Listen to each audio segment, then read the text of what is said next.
Great. So today we have Andrew Dumont from SEOmoz. How you doing, man? Good, man. Thanks for Awesome. having me. Awesome. Yeah, I'm really excited to be chatting with you. I've been following your blog for a while now, and it's all good stuff. And as I get kind of more, I guess, cultivating a greater interest in marketing, SEOmoz has been at the forefront of content marketing SEO for a long time. So it's really cool to connect, man. Yeah. So you're out in Seattle. Where are you from? I'm actually from, I didn't stray too far from home, so I'm actually from the Seattle area. I spent some time in San Francisco. But yeah, I decided to come back home. I eventually want to get to New York, actually, out in your neck of the woods. Yeah. Yeah, no, I love it over there. But yeah, I'm originally from Bellingham, which is just north of Seattle. Okay. And yeah, I live in downtown Seattle right now. That's awesome, man. And I remember reading your blog post. You were talking about your burnout. You're 18 years old. You've been in this tech scene way longer. It sounds like you've been involved in tech for a while. Then, 18 years old. I was driving my car around the parking lot, blasting rap music of my high school, thinking I was really cool.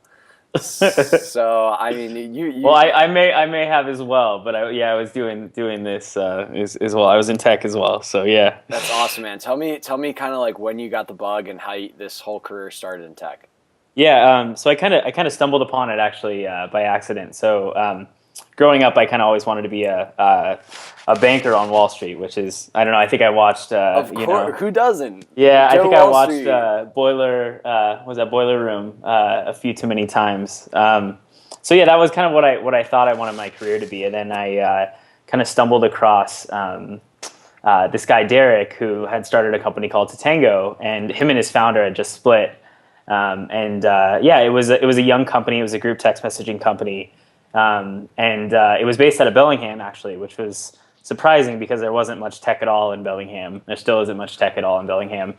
But basically, I did coffee with him a few times, and I essentially came on to help him out with starting that company and kind of getting it off the ground and growing it. And initially, it started out as a help out 10, 15 hours a week.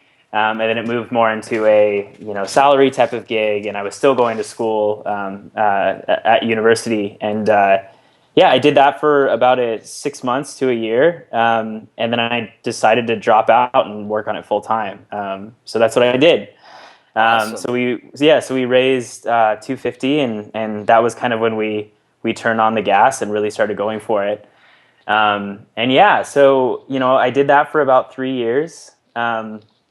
And just did everything wrong that I could possibly do. I failed immensely. We failed immensely many times. We went from business model to freemium to a software SaaS paid business model, all in about 3 years. So we tried a lot of different stuff. We had no idea what we were doing, and we were just flying by the seat of our pants. And yeah, it was just crazy, insane pace of learning. So that was great. That's awesome. What an amazing experience to have at such a young age. And yeah, truthfully, the more and more people I talk to, like very few people know what they're doing at all. No, of course not. Everybody's faking it till they make it, and it's really cool to have that experience at such a young age. So I'm curious of how I want to just clarify something because I'm just finishing up a course on how to get a job in biz dev. And one of the things I tell people is, guess what? A lot of times you have to work for free to prove your mettle before you get a job. So when you started out at Tatango, it sounds like that you were working for sweat equity there, and there wasn't a paid thing to start off with. Well, so there was a paid thing, but it wasn't very much. There wasn't very much. So for how much it was, it really wasn't even, can't even really be considered a paid thing. But yeah, initially it wasn't glamorous at all. It was, we were basically trying to reach out to all of our customers that had signed up or users that had signed up. So it was really just getting on the phone and talking to these people that had just signed up for a software product. So that's how it started. But then it morphed into doing larger deals. We did a couple of deals with the military. We did a deal with the government. We did some so it morphed into that. But it took a long time, right? Like it took me, calling people one by one that were using our product and just asking them if I could help, to doing these large scale deals. But it took a long time to move into that. So it is very much a sweat equity type of type of function. Totally. So tell me about a group texting product. I'm curious of like what a deal would look like. And granted, the product might have shifted a little bit from you initially described it, but a product like that for the military or for one of these larger companies, like talk to me about, what the structure of that type of deal would look like. Yeah, so the concept of the military deal was that there were troops that were stationed, all over the world, and they didn't necessarily have a phone to call their family back and let them know that they were okay. So they wanted to basically have an SMS type of system that notified their family that they were okay and sent them greetings and that sort of stuff. And we were essentially the technology that powered that service for soldiers deployed across the seas. So so that was kind of how that deal came about. And so I mean, it's just it's you never know what's going to happen, and part of the role of BD is to find opportunities like that really no one else would think of. Right. Because it was so untraditional for what the function of our product was for. I mean, we built our product for small groups and small teams to use to communicate, and then this function kind of came out of nowhere. So. Yeah, no, and I mean, I think it's interesting. A lot of times you just put a product into the marketplace, people start using it in ways that you didn't anticipate, and then all of a sudden you now have like a potential like repeatable type of deal structure or a repeatable type of use case that you didn't even foresee. Yeah, absolutely. That's really cool. So, okay, so to Tango, you guys doesn't work out. What's next?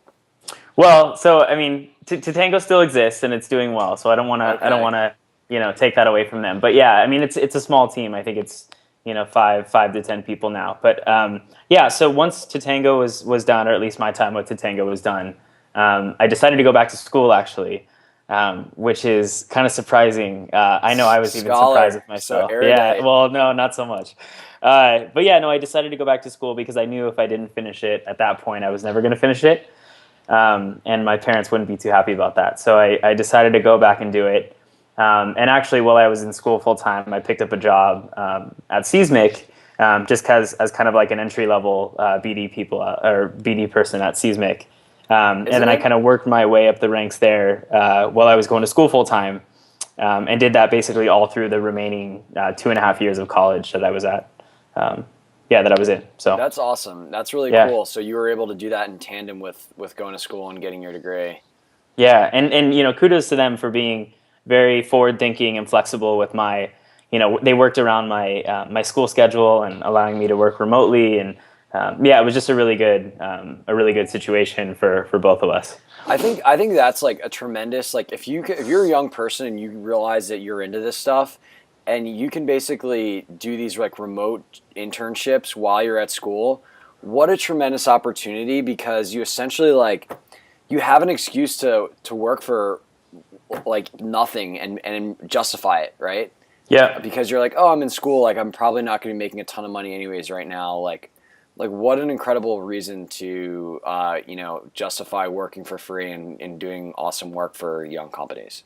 Yeah, and I proved myself early on. So they moved me into to a much larger role within the company pretty soon. So I mean, getting your foot in the door and getting that opportunity is probably the most important thing.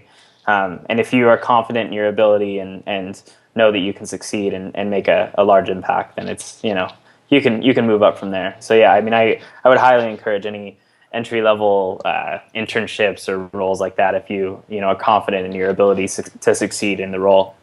As they say, totes. Totes, yes, they do say that, yes. So tell me about SEOmoz. Tell me about the product, and then what a specific type of relationship that you would work on would be. Oh yeah, SEOmoz was a roller coaster.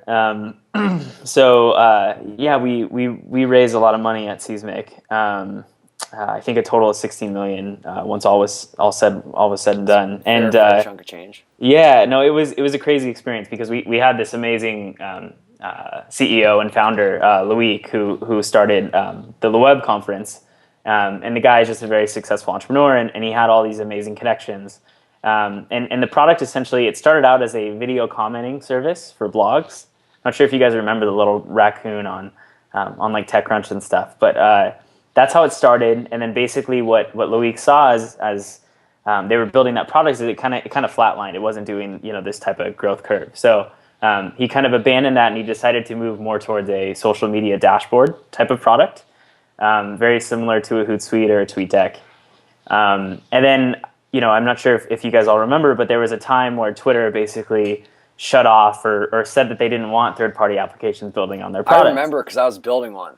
Yeah. Okay. Yeah. Yeah, I remember. It's a lot of sweaty foreheads in the building. Yeah, and there was this kind of iconic photo that Arrington put on TechCrunch of a big tsunami wave coming over, and then Seismic, our logo being right here, and this tsunami wave was Twitter. So that kind of spooked Loic, and he decided to take the company in kind of a different direction. So we then pivoted again. Seismic was kind of known as the company that pivoted all over the place, and rightfully so. But that final pivot was essentially a social CRM pivot, and we took on $4 million in additional funding from Salesforce, and tried going down that route. And it never really took off. It ended up getting acquired by Hootsuite, but it was a crazy experience in changing business models and changing focus and pivoting and working through issues as they come. So it was an interesting experience all around. That's got to be super challenging, just from a biz dev perspective, right? Because you're constantly looking for like these long-term partnerships and essentially like product, like, creating these repeatable relationships. And man, when your product's constantly pivoting, it's tough. It's tough to have those conversations when you tell somebody that you're going to do something, and then 6 months later, it turns out that you're not actually going to do that. How did you manage that? Yeah, you build really, really good relationships, and you be transparent, and you keep in touch with them through the whole process. So when I started working at Seismic, one of my main projects that I had was we had this open platform to allow people to build applications on top of Seismic, that we had nobody using it, and my goal was to get as many people as possible good services that were basically that we could build on top of this platform, or they could build on top of our platform. Almost like an apps marketplace. Yeah, right. Got it. Exactly. Makes total sense. And it went for by the end of it, I think we had 80 total integrations, and they were awesome partners like Yammer and Hootsuite. We were working with them on it. Salesforce, we were working with them on it. Pretty much all across the board. So it was really successful. But then we made this pivot, and it basically made that product completely irrelevant. So a lot of it was just building really good relationships with these people and telling them what happened and making the initial investment as minimal as possible on their end, right. Just to mitigate their risk. Just being transparent. I mean, it wasn't a good experience at all, having to do that, but it's just the nature of business. Sometimes things change and stuff happens. So yeah, I mean, I totally agree that being transparent, being authentic, and also managing expectations right from the get-go is so important in terms of putting yourself in a position to mitigate the challenges and the risks and ultimately the bad stuff that could potentially happen. It's because when you fake it till you make it and you get caught with your pants down, that you're in a lot of trouble, and that's ultimately not the place you want to be. Yeah, and that's why it's important to do those pilot programs when you can, and set expectations like you said up front, so it's not a big surprise if something doesn't happen. Sure. I'm always fascinated to hear what was the goal of the apps marketplace for Seismic? I mean, is that to essentially tap into the distribution of all these existing services or to enhance the product for existing users? I'd love to hear just kind of what the goal was for that originally.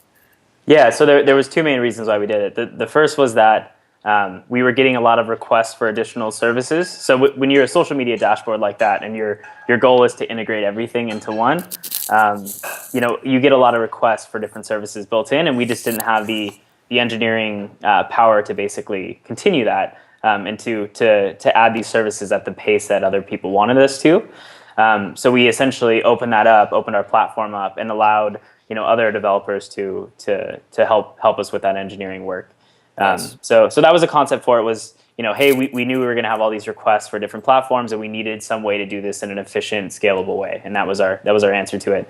The other piece was that obviously when you do integrations with other products and other companies, it opens a big distribution source, like you said, just co-branding opportunities and opportunities for us to get in front of their audience and vice versa. So that was a big the two reasons why we decided to go that path.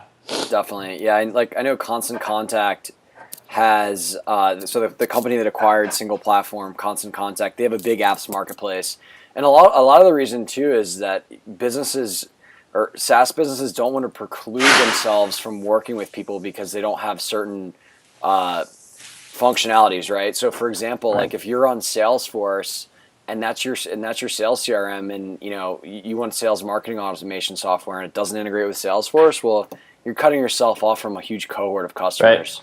Right. So yeah, I guess that would be potentially another reason. So okay, so you graduate from school, you finish up at SEOmoz. Is it that when it becomes Moz time? Yeah, that's Okay. when I joined Moz.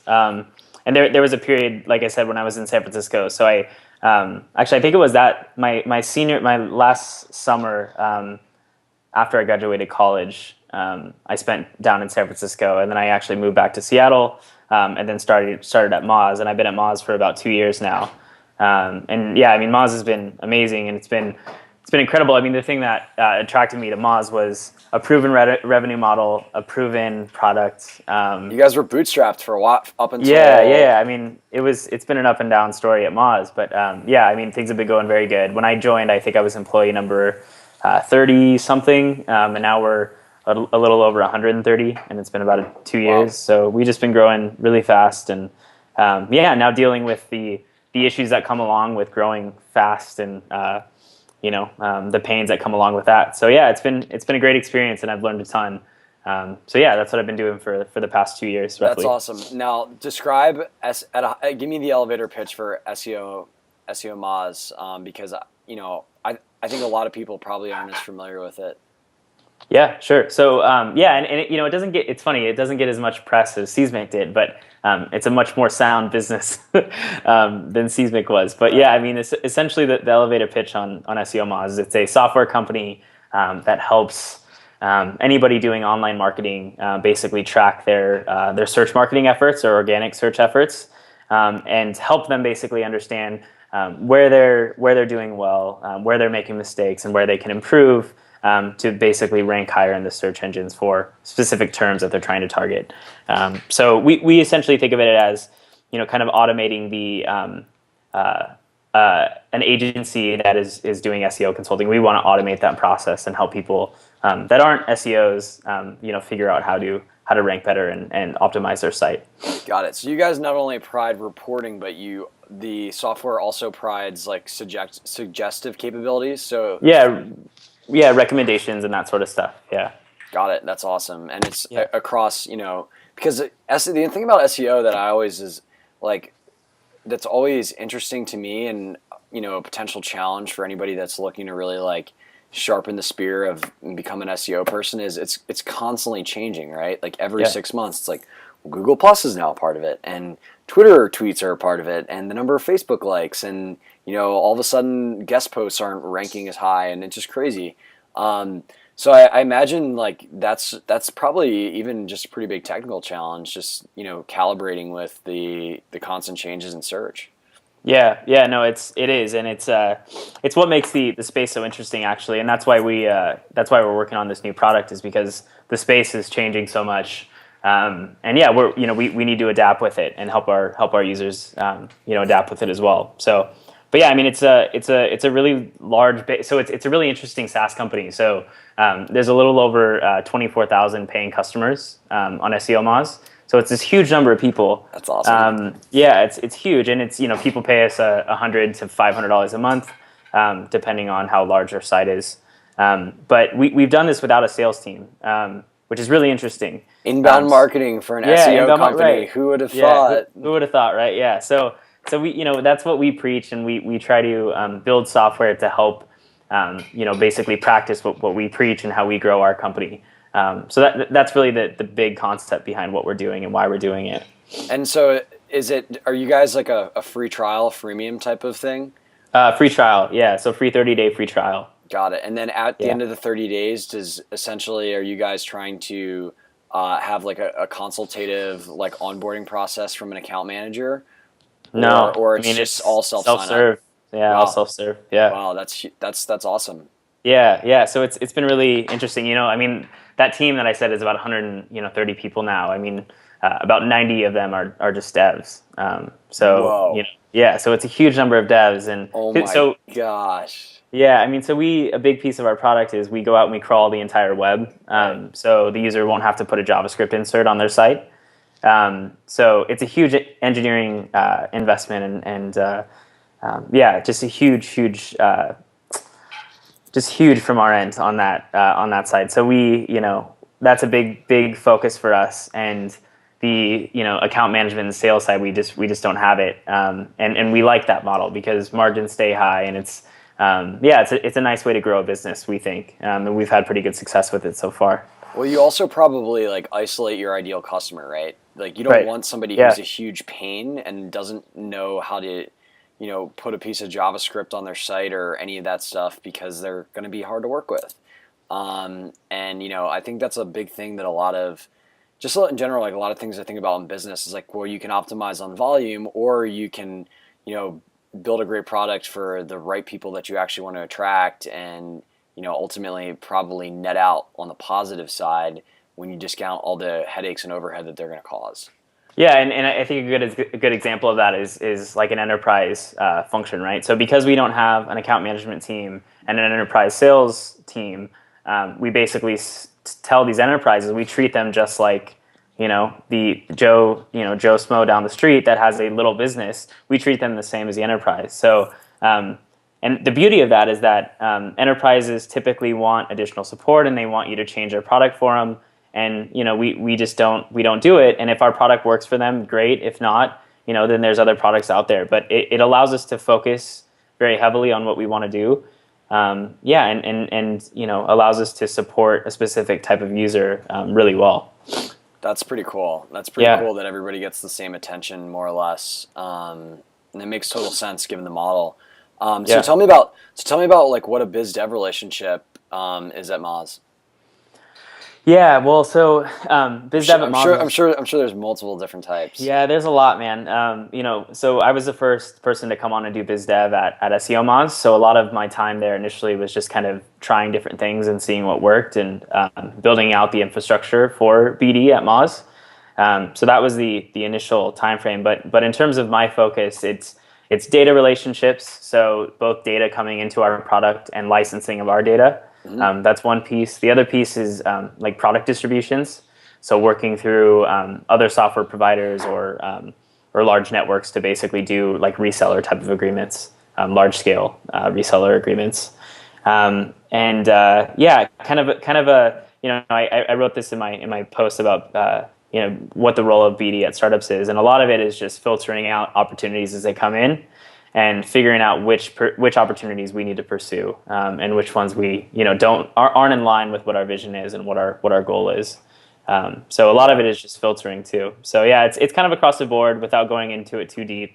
Those are kind of the three categories that I focus on. That makes sense. One of the things that I manage at Single Platform is channel partnerships, and I think it's really important.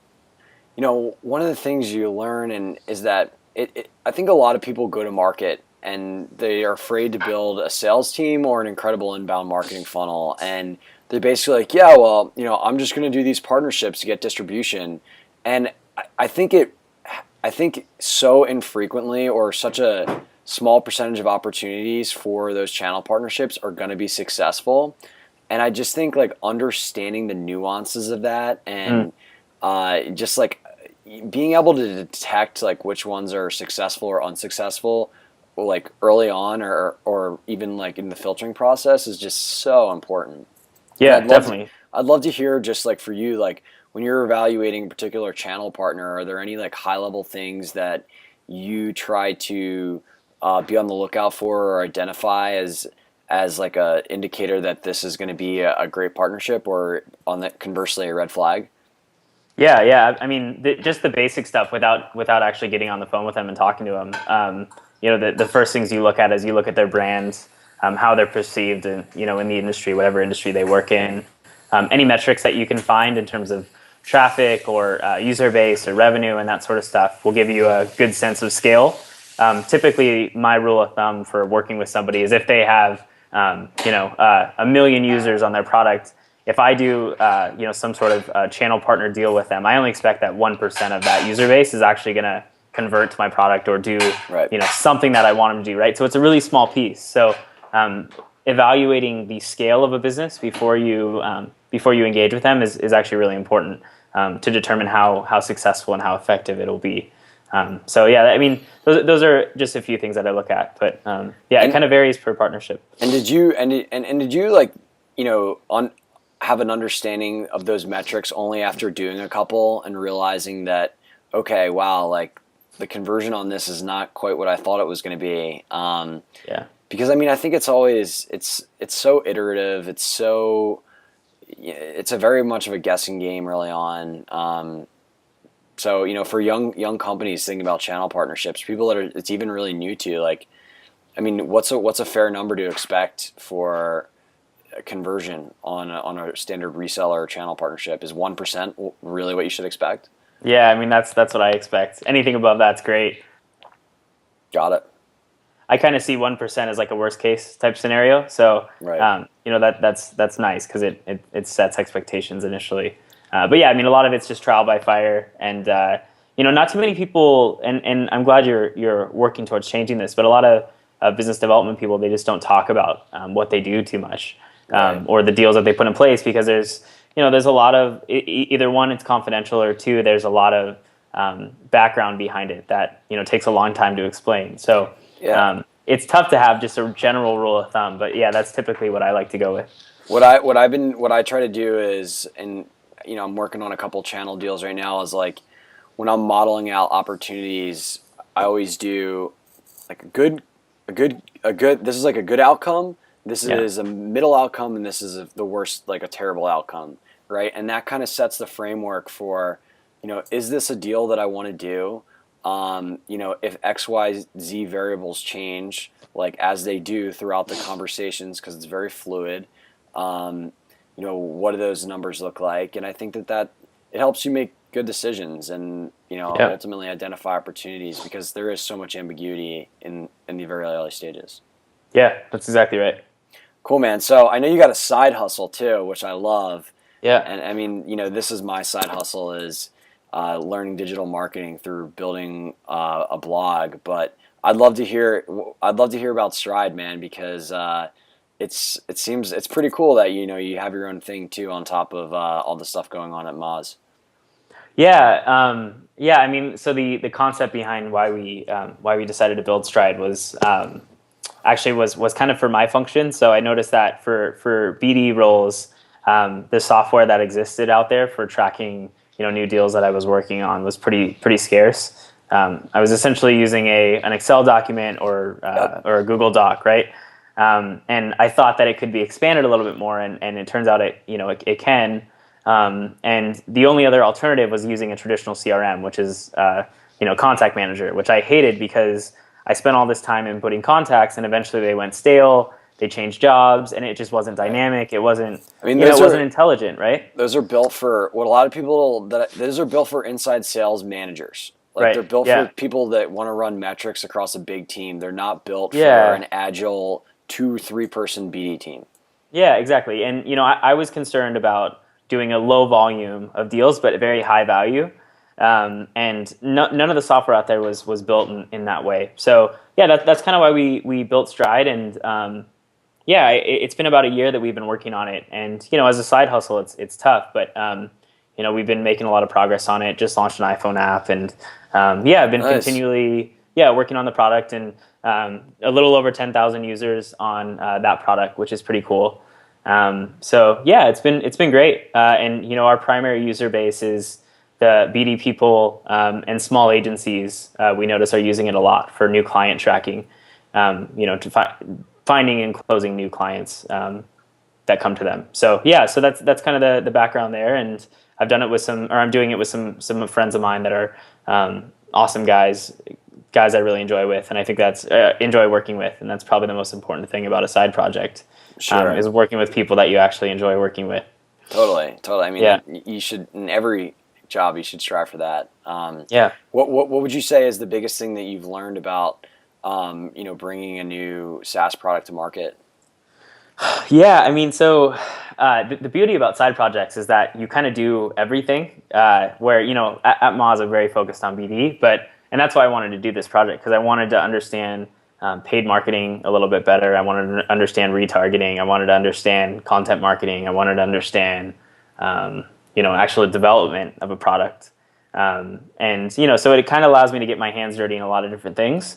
So that was the other big motivation behind it. But yeah, I've just learned that it's hard. It's damn hard, and it takes a lot of time to build something from nothing to a brand that people know and recognize and want to support. So it's been just trying a lot of different things and Now, did you getting my guys? hands dirty all over.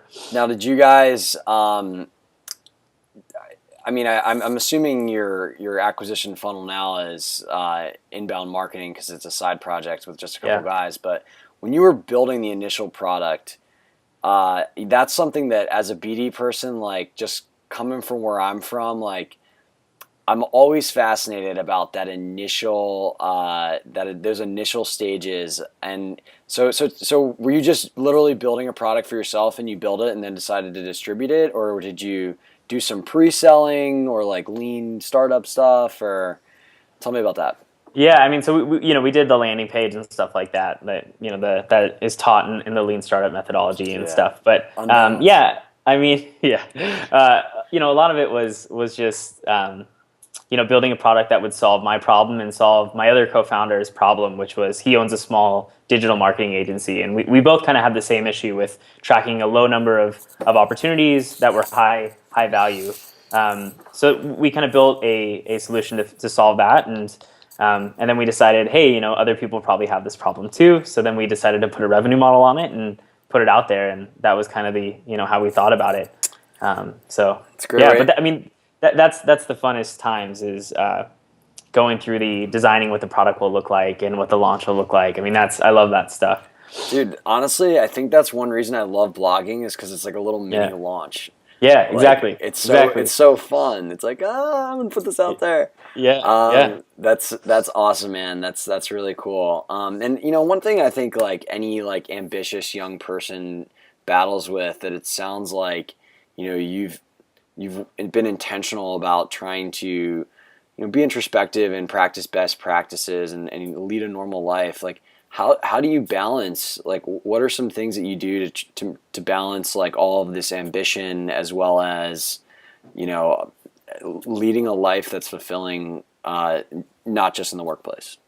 Yeah, well, it's damn hard, and it takes a lot it is. of personal just commitment to sticking to what you need to do. So, I mean, I found that the only way for me to prevent myself from burnout and not having a life outside of work is implementing schedules that I have to stick to, and I force myself to stick to.